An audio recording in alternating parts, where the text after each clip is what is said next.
Hello everyone, my name is Anish Waddell और हम head and neck discuss कर रहे थे।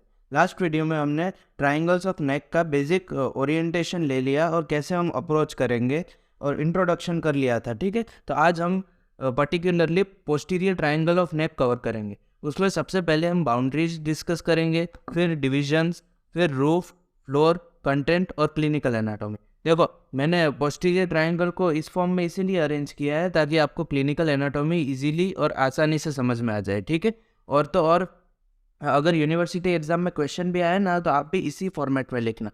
ठीक है, इससे एग्जामिनर पे आपकी इंप्रेशन भी अच्छी पड़ेगी और आपको मार्क्स भी बहुत अच्छे मिलेंगे।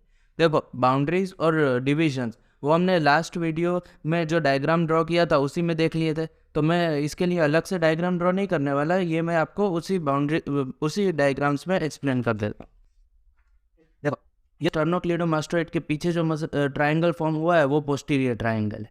ठीक है, देखो इसको डिवाइड कौन कर रहा है? इंफीरियर बेली ऑफ होमोहायोइड इसको दो पार्ट में डिवाइड कर रहा है। एक ऑसिपिटल ट्रायंगल जो कि लार्ज होता है और एक दूसरा छोटा सा सुप्राक्लेविकुलर या सब क्लेवियन ट्रायंगल होता है। ठीक है, अब इसकी बाउंड्रीज की बात कर लेते हैं। इसकी एंटीरियर बाउंड्री है, पोस्टीरियर बाउंड्री है, एक बेस है और एक एपेक्स है। सबसे पहले एंटीरियर बाउंड्री कौन से? स्टर्नोक्लीडोमास्टोइड मसल से।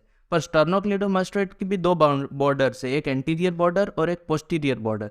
तो मोर प्रिसाइसली एंटीरियर बाउंड्री है वो पोस्टीरियर बॉर्डर ऑफ स्टर्नोक्लीडोमास्टोइड से है। और सिमिलरली ट्रेपीजियस इसकी पोस्टीरियर बाउंड्री फॉर्म कर रहा है। और ट्रेपीजियस की भी दो बॉर्डर है, एक एंटीरियर बॉर्डर और एक ये है पोस्टीरियर बॉर्डर। तो पोस्टीरियर बाउंड्री होगी वो एंटीरियर बॉर्डर ऑफ ट्रेपीजियस से फॉर्म होगी। फिर ये जो बेस है वो क्लेविकल से फॉर्म हो रहा है। ठीक है, और क्लेविकल की भी कौन सी? Middle 1/3 of clavicle. पूरा क्लेविकल नहीं पार्ट लिया है, सिर्फ मिडल 1/3 ऑफ क्लेविकल ही फॉर्म करेगा। और ये जो एपेक्स है, एपेक्स कौन फॉर्म करेगा? जंक्शन ऑफ स्टर्नोक्लीडोमास्टोइड और trapezius at superior nuchal line. Superior nuchal line पे ये दोनों मीट करेंगे, वहां पर इसका एपेक्स फॉर्म होगा। ठीक है, इंटीरियर बाउंड्री है वो पोस्टीरियर बॉर्डर ऑफ स्टर्नोक्लीडोमास्टोइड फॉर्म करेगा, स्टर्नोक्लीडोमास्टोइड। फिर पोस्टीरियर बाउंड्री है वो anterior border of trapezius form कर रहा था। और बेस मिडल 1/3 ऑफ क्लेविकल से है और apex junction of sternocleidomastoid and trapezius at superior nuchal line, जैसा हमने अभी फिगर में देखा। और डिविजन ऑफ ट्रायंगल, देखो अब हम वो कॉम्प्लिकेटेड डायग्राम नहीं शो करने वाले, अब हम ऐसे सिंपल एक ट्रायंगल ही फॉर्म करेंगे और उसी में सब कुछ एक्सप्लेन कर देंगे। देखो, इंफीरियर बेली ऑफ होमोहायोइड है, ये मसल है जो पोस्टीरियर ट्रायंगल को दो पार्ट में डिवाइड कर रहा है। एक जो ऊपर की तरफ लार्जर पार्ट है वो है ऑसिपिटल ट्रायंगल, और दूसरा छोटा ट्रायंगल फॉर्म हुआ है वो है सुप्राक्लेविकुलर या सब क्लेवियन ट्रायंगल। ठीक है, इसके ऊपर से एक एमसीक्यू आ सकता है, तो इसको ध्यान रखना कि कौन सा मसल है जो पोस्टीरियर ट्रायंगल को दो पार्ट में डिवाइड कर रहा है। फिर रूफ की बात करते हैं। देखो, रूफ में ना सबसे पहले एक वेन प्रेजेंट है जो कि स्टर्नोक्लीडोमास्टोइड के मसल के ऊपर से जाके अंदर ड्रेन करेंगी, और ये वेन है एक्सटर्नल जुगुलर वेन। देखो, अगर जुगुलर वेन्स के बारे में आपको बहुत ज़्यादा नहीं पता ना, तो इतना जान लो कि जुगुलर वेन है दो है, एक एक्सटर्नल जुगुलर वेन है और एक इंटरनल जुगुलर वेन होगी। इसको एक्सटर्नल जुगुलर वेन इसीलिए बोलते हैं क्योंकि ये स्टर्नोक्लीडोमास्टोइड के सुपरफिशियल मतलब उसके ऊपर प्रेजेंट है। और इंटरनल जुगुलर वेन को इंटरनल इसीलिए यूज़ करते हैं क्योंकि वो स्टर्नोक्लीडोमास्टोइड के डीप प्रेजेंट है। देखो, इसके रिलेटेड एक क्लिनिकल एनाटॉमी भी है। एक्सटर्नल जुगुलर वेन है वो डीप जाके सबक्लेवियन वेन में ट्रेन करेगी। ठीक है, पर ये यहाँ से पास होगी ना तो यहाँ पर एक इन्वेस्टिंग लेयर होगी। ठीक है, जो कि इसको रिट्रैक्शन से प्रिवेंट करेगी और यहाँ पर एयर एम्बोलिज्म हो जाएगा। मतलब देखो, मैं समझाता हूँ कि अगर नाइफ से या कोई भी इंजरी से ये पंक्चर हो गई एक्सटर्नल जुगुलर वेन, ठीक है, इफ गेट्स पंक्चर, ये रूफ है, रूफ में obviously investing layer of deep cervical fascia तो प्रेजेंट ही होगा, जो हमने 2-3 वीडियो पहले डीप सर्वाइकल फेशिया में डिस्कस किया था। तो क्या होगा? इन्वेस्टिंग लेयर है वो इसको रिट्रैक्ट नहीं करने देगी। इन्वेस्टिंग लेयर प्रिवेंट्स रिट्रैक्शन, और अगर इन्वेस्टिंग लेयर इसको रिट्रैक्ट नहीं करने देगी तो क्या हो जाएगा? एयर एम्बोलिज्म हो जाएगा, leads to air embolism. Air embolism अगर हो गया तो पर्सन की डेथ भी हो सकती है। और एयर एम्बोलिज्म को प्रिवेंट करने के लिए क्या कर सकते हैं, जब भी इंजरी हो ना नेक में तो सडन उसके ऊपर प्रेशर अप्लाई कर देना चाहिए ताकि एयर एम्बोलिज्म फॉर्म ना हो। ठीक है, देखो उसके बाद एक स्टर्नोक्लीडोमास्टाइड की पोस्टीरियर बॉर्डर है ना, उस पर एक नर्व पॉइंट प्रेजेंट है। नर्व पॉइंट इसको इसीलिए बोलते हैं क्योंकि यहाँ से 4 डिफरेंट नर्व्स निकलेगी। एक ये, फिर एक ये नर्व है जो एक्सटर्नल जुगुलर वेन के साथ चलेगी, फिर एक नर्व एक्सटर्नल जुगुलर वेन के डीप जाएगी, और एक और है जो कि 3 पार्ट में डिवाइड हो जाएगी। ठीक है, देखो अब ये नर्व है ना जो स्टर्नोक्लीडोमास्टोइड के साथ जा रही है, उसका नाम है lesser occipital nerve. Lesser occipital nerve हमने कहा स्काल्प में थोड़ा बहुत इसका नाम सुना था, और इसकी रूट वैल्यू C2 थी। यहाँ पर ये जो 9 पॉइंट से नर्व्स निकल रही है ना, उसकी रूट वैल्यू थोड़ी सी इंपॉर्टेंट हो जाती है, तो वो ध्यान रखना। फिर ये जो नर्व है जो एक्सटर्नल जुगुलर वेन के साथ चल रही है, उसका नाम है ग्रेट ऑरिक्यूलर नर्व। ये थोड़ी सी इंपॉर्टेंट है, क्यों इंपॉर्टेंट है वो भी, ये सारी नर्व्स के नाम लिख लेना, उसके बाद में बताता हूँ। और इसकी रूट वैल्यू है C2 और C3। फिर जो ये एक्सटर्नल जुगुलर वेन के डीप जा रही है, इसका नाम है एंटीरियर या फिर transverse cutaneous nerve of neck. Cutaneous nerve of neck, और इसकी भी रूट वैल्यू C2 और C3 ही होगी। और फिर ये एक नर्व है जो 3 पार्ट में डिवाइड होकर आ रही है, वो है सुप्रा क्लेविकुलर नर्व। क्योंकि देखो यहाँ पर क्लेविकल ही होगा और क्लेविकल के ऊपर ही ये नर्व फॉर्म हो रही है, तो इसको सुप्रा क्लेविकुलर नर्व बोलते हैं।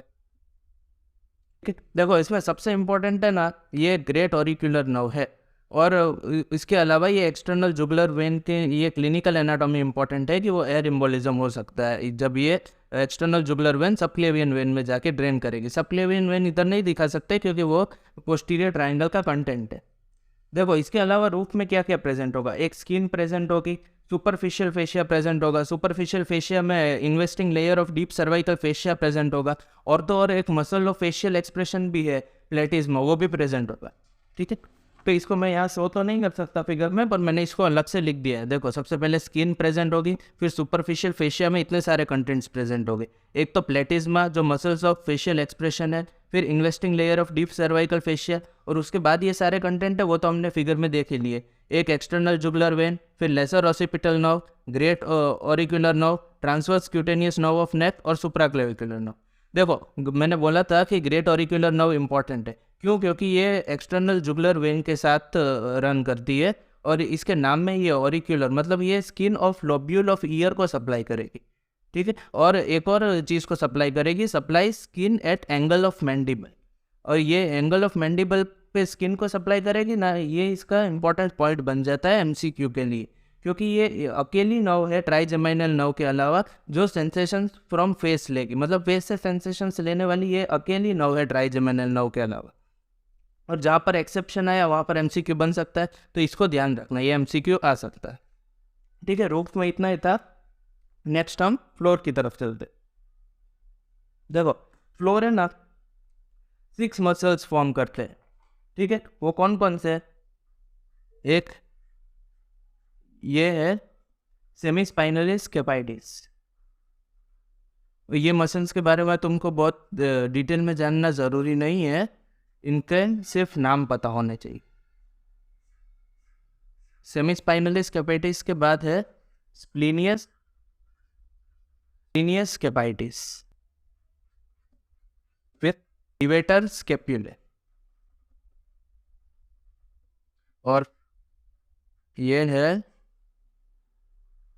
स्केलिनियस एंटीरियर। स्केलिनियस एंटीरियर के बारे में तो मुझे कुछ डिस्कस करने की ज़रूरत ही नहीं है, क्योंकि ये मैं लास्ट टू लास्ट वीडियो में पूरा अच्छे से एक्सप्लेन कर चुका हूँ इसके रिलेशंस। फिर स्केलिनियस मीडियस, और लास्ट में स्केलिनियस पोस्टीरियर।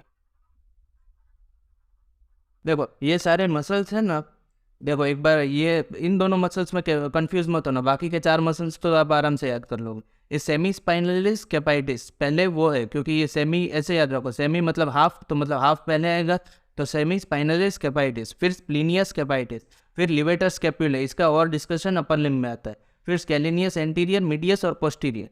ये छः मसल है ना, वो सारे कवर होते हैं प्री वर्टिब्रल लेयर से। प्री वर्टिब्रल लेयर है ना, वो यहाँ पर प्रोटेक्टिव कवरिंग देती है, covered with pre vertebral layer.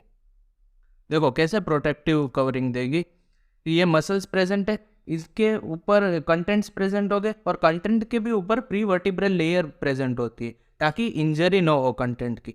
और ऑब्वियस सी बात है, कुछ कंटेंट प्री वर्टिब्रल लेयर के सुपरफिशियल प्रेजेंट हो गए, वो मोर प्रोन टू इंजरी हो गए, वो आगे हम क्लिनिकल एनाटॉमी में डिस्कस करेंगे, ठीक है। तो अभी के लिए इतना ध्यान रखो कि सेमी स्पाइनलिस कैवाइटिस, स्प्लिनियस कैवाइटिस, लिवेटर स्कैपुले, फिर स्केलिनियस एंटीरियर, मीडियस और पोस्टीरियर। देखो बीडीसी में ना सिर्फ स्केलिनियस मीडियस ही बताया है, पर डिसेक्शन में और अलग अलग सोर्सेस में तीनों मसल्स दिखते, ठीक है। तो आप ये फिगर की तरफ स्टिक रहना ज़्यादा बेटर रहेगा। फिर देखो कंटेंट्स को है ना ऐसे डिवाइड करके ड्रॉ करना, तो पता चले तुम्हें कि कौन सा ऑसिपिटल ट्राइंगल का कंटेंट है और कौन सा सुप्राक्लेविकुलर ट्राइंगल। देखो ये ऑसिपिटल ट्राइंगल है, ऑसिपिटल ट्राइंगल इसका नाम कैसे पड़ा, यहाँ पर ऑसिपिटल आर्टरी प्रेजेंट होती है, ये ऑसिपिटल आर्टरी है, इसीलिए इसका नाम ऑसिपिटल ट्राइंगल। और occipital artery external carotid artery की ब्रांच है, भूले नहीं हो ना अभी तक। फिर यहाँ पर 3 नर्व्स प्रेजेंट है। एक नर्व, देखो ये मैंने इनकी डायरेक्शंस इसीलिए ड्रॉ की है ताकि आपको याद रखने में आसानी हो कि कौन सी नर्व कौन सी साइड जा रही है। ये है spinal accessory nerve. Spinal accessory nerve तो ऑब्वियसली यहाँ प्रेजेंट ही होगी, क्योंकि ये दोनों मसल स्टर्नोक्लीडोमास्टोइड और ट्रापीजियस को सप्लाई करेगी। और ये है C3 और C4 प्रोप्रियोसेप्टिव रूट्स, जो कि सिर्फ ट्रेपीजियस से और प्रोप्रियोसेप्शन लेंगे, ठीक है। इतना ही था ये ऑसिपिटल ट्राइंगल में, इतना ही कंटेंट। उसके बाद सुप्राक्लेविकुलर ट्राइंगल में ये Trunks of brachial plexus present होंगे, ट्रंक्स ऑफ ब्रेकियल प्लेक्सस, और एक आर्टरी और एक वेन प्रेजेंट होंगे। और अभी तक तो आपको पता ही होगा इधर कौन सी आर्टरी और वेन प्रेजेंट होगी, सबक्लेवियन आर्टरी और सबक्लेवियन वेन प्रेजेंट होगी, ये सबक्लेवियन वेसल्स है। इसके अलावा और कोई कंटेंट के बारे में सोच सकते हो? देखो जो जो चीज़ें रूफ में प्रेजेंट थी उनका लास्ट पार्ट है वो तो ऑब्वियसली यहाँ प्रेजेंट ही होगा। मतलब देखो एक्सटर्नल जुगुलर वेन है वो जा रही है और डीप जाके सबक्लेवियन वेन में ट्रेन करेगी, तो मतलब terminal part of external jugular when भी कंटेंट हो गई। और ये सारे नर्व्स है, ये ना अंदर से आ रही है नीचे से, ठीक है। तो मतलब इनका इनिशियल पार्ट है वो ऐसे आके ऐसे स्प्रेड हो रही है, तो मतलब इनका इनिशियल पार्ट से ये सारे नर्व्स का वो कंटेंट होगा, ठीक है। इसको है ना फिगर में शो नहीं करना है हमें, इसको अलग से लिख के मेंशन करना पड़ेगा। देखो इनिशियल पार्ट ऑफ ये चारों नर्व्स का इनिशियल पार्ट होगा जो कि 9 पॉइंट से निकल रही है। फिर terminal part of external jugular when भी प्रेजेंट होगा क्योंकि ये फाइनली जाके सबक्लेवियन वेन में ट्रेन कर रही। और बाकी ये सारे कंटेंट है वो हमने अभी डायग्राम में देखे, एक ऑक्सीपिटल आर्टरी, फिर स्पाइनल एसेसरी नर्व क्योंकि ये स्टर्नोक्लीडोमास्टोइड और ट्रेपीजियस को सप्लाई करेगी। फिर C3 और C4 प्रोप्रियोसेप्शंस के लिए ये स्पाइनल नर्व से C3 और C4 जो कि प्रोप्रियोसेप्शन के रिस्पॉन्सिबल है। फिर ट्रंक्स ऑफ ब्रेकियल प्लेक्सस, देखो 3 ट्रंक्स होते हैं, एक अपर ट्रंक, मिडल ट्रंक और लोअर ट्रंक। अपर ट्रंक में से 2 नर्व निकलेगी, वो भी यहाँ पर ट्रायंगल में प्रेजेंट होगी, एक है सुप्राक्लेविकुलर नर्व और नर्व टू सबक्लेवियर। ये अभी आपको पता ना चल रहा हो तो अपर लिम्ब तक वेट करो, ये आसानी से क्लियर हो जाए। फिर सबक्लेवियन वेन और सबक्लेवियन आर्टरी, सबक्लेवियन आर्टरी की एक ब्रांच थी थायरो सर्वाइकल ट्रंक, उससे ट्रांसवर्स सर्वाइकल आर्टरी निकल रही थी, ठीक है, वो भी यहाँ पर प्रेजेंट होगी, इसको ध्यान रखना, ठीक है। कंटेंट के बारे में इतना ही था। नेक्स्ट हम क्लिनिकल एनाटॉमी की तरफ चलते। देखो क्लिनिकल एनाटॉमी में ना सबसे पहले स्पाइनल एसेसरी नर्व है ना वो मोर प्रोन टू इंजरी है। क्यों? क्योंकि देखो अभी मैंने फ्लोर में बताया कि प्री वर्टिब्रल लेयर है, उसके डीप सारे कंटेंट प्रेजेंट है, तो प्री वर्टिब्रल लेयर उसको प्रोटेक्ट कर रही है। पर स्पाइनल एसेसरी नर्व एक ही कंटेंट है जो प्री वर्टिब्रल लेयर के सुपरफिशियल प्रेजेंट है, तो इसीलिए उसकी इंजरी होने के चांसेस ज़्यादा है। अब देखो क्वेश्चन है ना ऐसे आएगा, स्पाइनल एक्सेसरी नर्व की इंजरी हुई वो भी पोस्टीरियर ट्रायंगल में, ठीक है। ये देखो इसमें बहुत ज़्यादा लोग कन्फ्यूजन होते हैं। यहाँ पर इंजरी हो गई स्पाइनल एक्सेसरी नर्व की, ठीक है, तो यहाँ पर स्टर्नोक्लीडोमास्टाइड को तो ऑलरेडी सप्लाई कर चुकी है, अब सप्लाई सिर्फ ट्रेपीजियस को करना बाकी है। वरना देखो अगर कोई भी नर्व बोलेगी ना कोई भी, तो उसके सारे मसल्स को पैरालाइज कर देते हैं। पर यहाँ पर है ना ऐसा है कि स्टर्नोक्लीडोमास्टाइड ऑलरेडी सप्लाइड और ट्रेपीजियस ही सिर्फ पैरालाइज होगा, ठीक है। तो देखो स्टर्नोक्लीडोमास्टाइड बच गया, स्पेयर्ड क्योंकि ऑलरेडी सप्लाइड है, और ट्रेपीजियस पैरालाइज हो गए। तो फीचर्स क्या क्या देखने मिलेंगे, जो ट्रेपीजियस फीचर्स कर रहा था वो सारे के सारे अब नहीं हो पाएंगे। तो अपर फाइबर्स है ट्रेपीजियस के, वो श्रगिंग ऑफ शोल्डर्स के लिए रिस्पॉन्सिबल है, तो उसमें भी डिफिकल्टी आ जाएगी, क्योंकि श्रगिंग ऑफ शोल्डर्स और ये सारी मूवमेंट है ना, इसके लिए दूसरे मसल्स भी होते हैं जो ट्रेपीजियस के साथ इन्वॉल्व होते हैं, इसीलिए पूरी तो एक्शन नहीं चली जाएगी, बस डिफिकल्टी होगी। फिर मिडल फाइबर से वो रिट्रैक्शन ऑफ स्केपुला कराते, तो difficulty in retraction of scapula भी होगा। और लोअर फाइबर से ना वो ओवरहेड एबडक्शन के लिए रिस्पॉन्सिबल होते हैं, तो ट्रेपीजियस पैरालाइज हो गया तो डिफिकल्टी इन ओवरहेड एबडक्शन होगा, और ओवरहेड एबडक्शन सीरेटस एंटीरियर भी कराता है, इसीलिए ये एक्शन पूरी तरह से नहीं चली जाएगी, पर इसमें डिफिकल्टी ज़रूर फेस करनी पड़ेगी, ठीक। तो इसी के साथ मैं उम्मीद करता हूँ कि आपको ये दोनों क्लिनिकल एनाटॉमी इजीली समझ में आ गई हो, और नेक्स्ट हम कैरोटिड ट्रायंगल की तरफ चलेंगे। मुझे उम्मीद है कि मैंने पोस्टीरियर ट्रायंगल को बहुत इजी करने की कोशिश की है, आपको इजीली सारी चीज़ें समझ में आ गई हो, और मैं उम्मीद करूँगा कि आप चैनल, अगर आपको कोई भी डाउट हो तो आप कमेंट में पूछ सकते हैं, मैं ट्राई करूँगा कि जल्दी से जल्दी आपको आंसर कर। और next video most probably carotid triangle के ऊपर ही होगी, और पोस्टीरियर ट्रायंगल कंप्लीट कर लिया है, नेक्स्ट हम कैरोटिड ट्रायंगल डिस्कस करेंगे, ठीक है। So hope you liked the video. If you liked it, please share it with your friends. Thank you so much for watching.